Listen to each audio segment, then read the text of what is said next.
Hi, I'm Jack, and I'm here to talk to you guys about Spider-Man Homecoming. Yes, we are in the 6th episode of my set of Spider-Man reviews in anticipation of Spider-Man No Way Home, and I cannot wait to talk to you about this one, the very first Spider-Man movie to be set in the Marvel Cinematic Universe. It stars Tom Holland, Zendaya, Jacob Batalon, Marisa Tomei, Michael Keaton, Robert Downey Jr., and many more.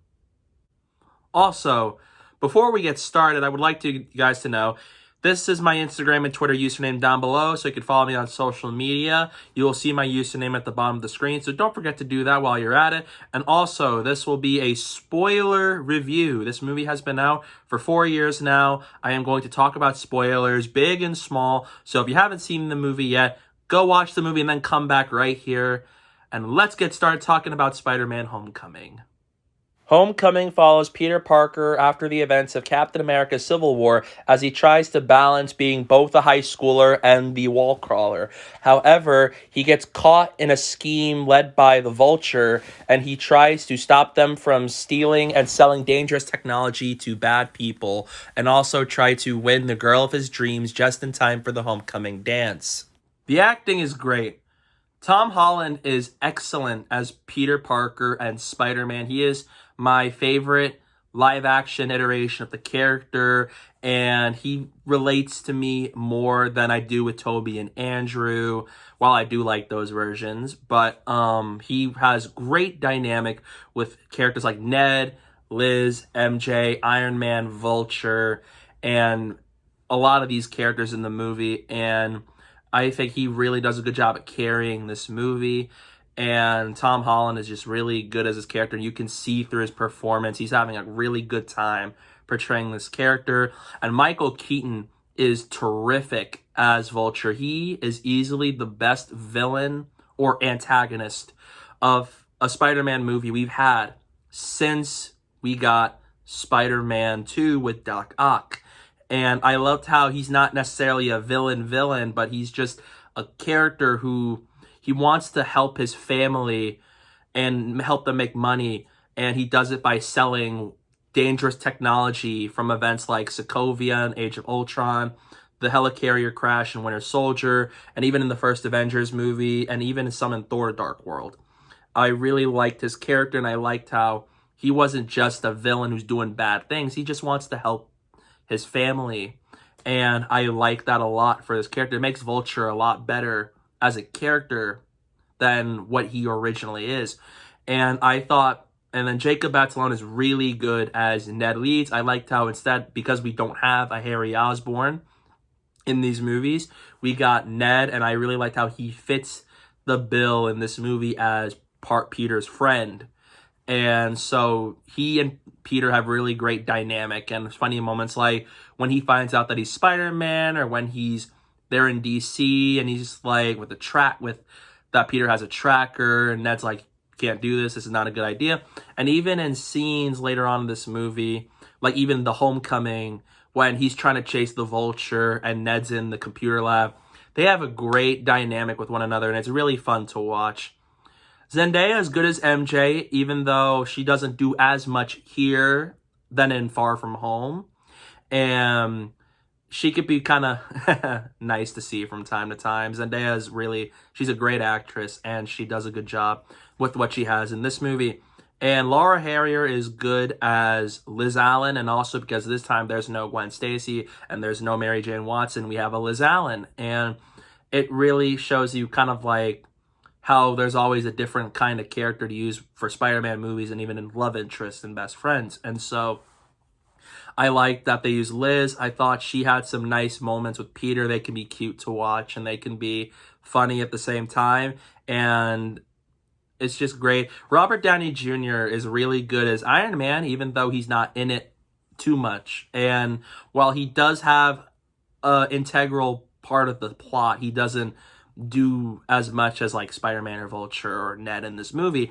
And I liked his moments with Peter Parker, especially as he's trying to get Tony to make him do more things for the Avengers. And I liked seeing Tony be that mentor figure, and that's always nice to see. So overall, the acting is a thumbs up. Oh, and Marisa Tomei gives a good performance as Aunt May. She's probably my least favorite Aunt May of the three. She doesn't do as much in these movies as the other two, but she's fine with what she had to work with. I also liked how funny this movie is. It can be a really entertaining movie, and it's easily one of the most fun and humorous Spider-Man movies we have so far. Because while sometimes some of the humor can be a hit or miss, it's inspired off of John Hughes movies like Ferris Bueller's Day Off, and it shows that with this movie, and it's just really fun to watch all around. It makes for an entertaining Spider-Man movie. And not just as a Spider-Man movie, but also as an MCU movie, because Homecoming is a much smaller scale MCU movie, because before this, you had movies like Captain America Civil War, Avengers Age of Ultron, Guardians of the Galaxy Volume 2, and Doctor Strange, where all of those movies had world-ending or galaxy-ending events. Homecoming is a very small-scaled Marvel Cinematic Universe movie. It's just focused on these characters and these areas they go to, like New York City, even in DC, and it's very easygoing. It's not anything crazy, and I liked how it breathes. It's nice for the MCU to have a movie that's more small scale and not anything too massive. So Homecoming is a nice movie when it comes to being away from all those world-ending events. Homecoming is also a very fresh Spider-Man movie because it feels unique and it stands out amongst the rest, and I like it for that. One big spoiler, but it is amazing and it worked so well. And one of the most shocking moments in this entire movie, which takes the top of the list for that, is when it was revealed that Vulture is Liz's dad. Right when Peter was going to go get Liz for Homecoming, he rings the doorbell, and guess who opens that door? He must be Peter. Vulture himself. And I remembered I was shocked. I was like, wait, what? It worked so well, and it adds even more personal ground between Peter and Vulture, because this time it's like, well, now their rivalry is personal because Peter is in love with his daughter, and that adds for like even more dynamic, and it just adds to even more tension between the two of them. And even the following scene where Peter is in the car as Liz leaves and Vulture talks to him, and just so you know, yeah, his real name is Adrian Toomes. I'm going to refer to him as that for these part of the review.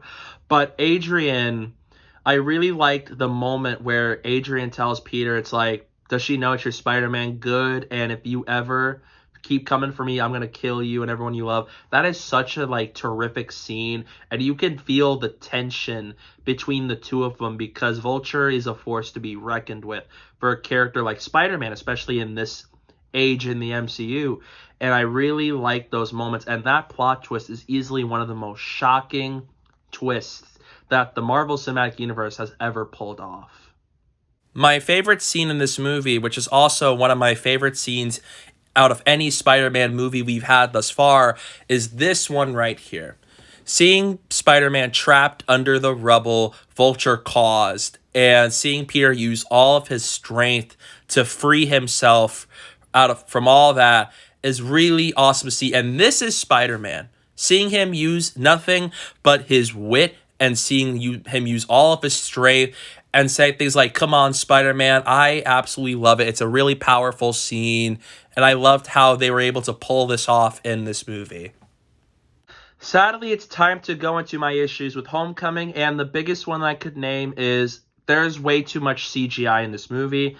I like the suit that he wears in this movie, but I could tell throughout the movie that it is just full of CGI, and I feel like I wish that they made it a real practical suit, just like with the Raimi suit in the Raimi trilogy, and even the Andrew Garfield suits in the Amazing Spider-Man movies. I wish they did that here, which they did, but then they happened to put CGI all over it, and I don't think that's necessary. It kind of makes the suit come off as fake.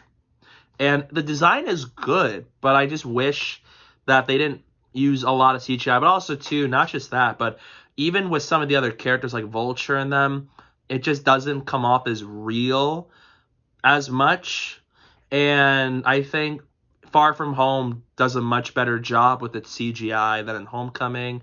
So I think the CGI, it's very hit or miss here, and I just think they really didn't need to use as much CGI as they did for this movie. So that's my biggest issue. And another issue here is Flash Thompson. So again, it's nothing against the actor. He does a good job with what he has to work with, but the way he's written, he doesn't come across to me like he's a bully, because he seems like the character where he could bully me, but I could bully him back, and that's all. While with the Flash Thompson in both Spider-Man and The Amazing Spider-Man, those are the Flash where they could bully me. I don't think I could bully them back. They feel more intimidating. So with this, it just feels like this Flash feels more like just the kind of jerk who likes to just make people angry just for fun. And I don't find him to be as much of a bully to Peter, because Peter is someone who doesn't...